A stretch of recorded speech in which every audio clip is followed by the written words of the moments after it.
I'm Trisha. And I'm Amy. And we are lots of TNA. Happy Friday, everybody.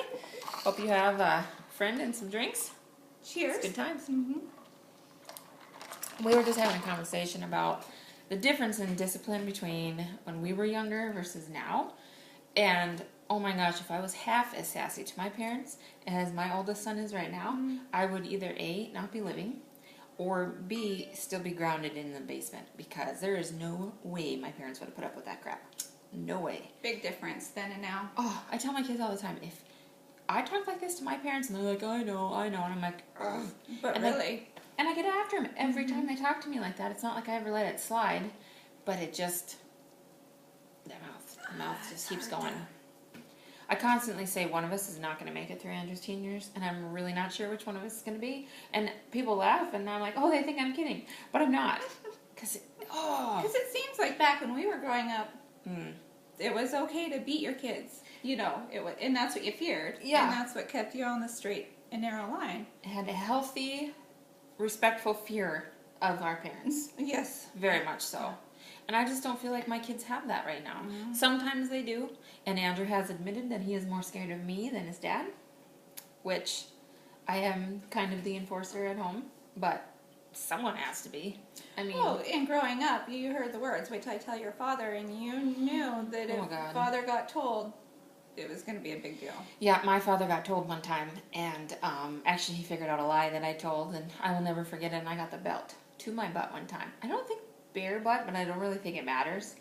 And I never, ever, ever again disrespected him or lied to him like that again. Ever. I will You never learned forget your that. lesson, Oh, right? I totally learned my lesson. 1,000%.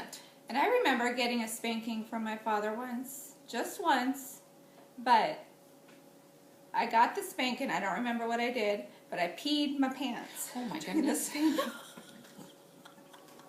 Oh no! But they never did it got again. me back on the straight and narrow now that I've grown up.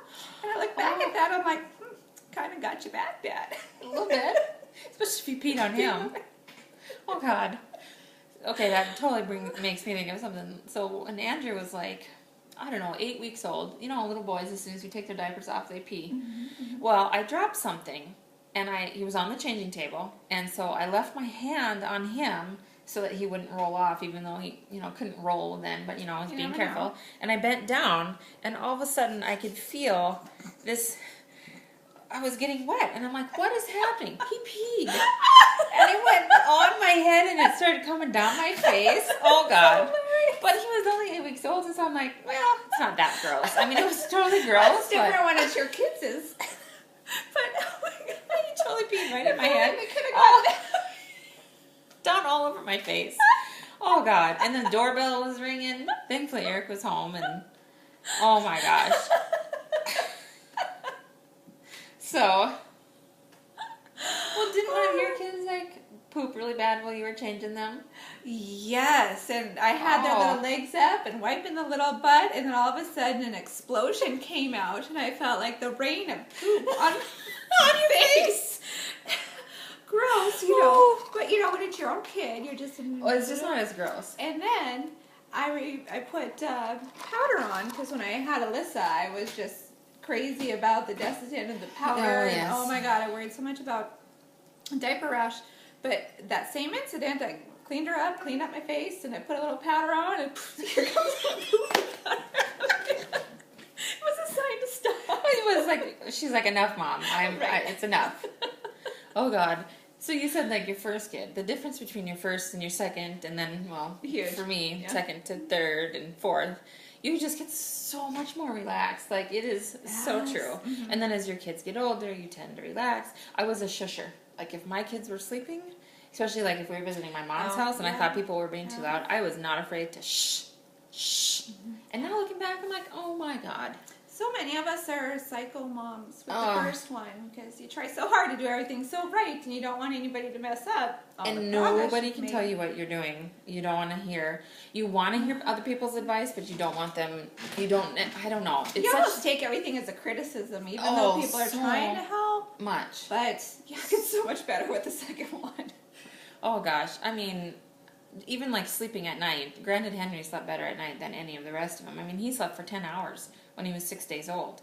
And the pediatrician was like, you can't let him sleep that long. He needs to eat. And I just went, I wasn't going to wake up my week-old baby to eat. I figured if he's hungry enough, he's going to eat. By the third, you had this down. Right. I mean, I just didn't freak out as much about everything as I did. He's fine. And he's totally fine. He's the most chill out of all of them. So, I don't know. And I think the more you have, the more chill they're going to be. Because they just have to learn to follow along, tag along with everyone else, all there. Well, it's like back in the day when it was normal to have 10, 11, 12, 14 kids. I don't know how your generation did it. I don't either. But props to you. Props to you. Yeah. I mean, 4 is plenty. That's a lot. 2 is a lot. Yeah. So, all right. We hope you enjoyed us. And tune in next week for something more fun. Yeah. Thanks, everybody. Bye.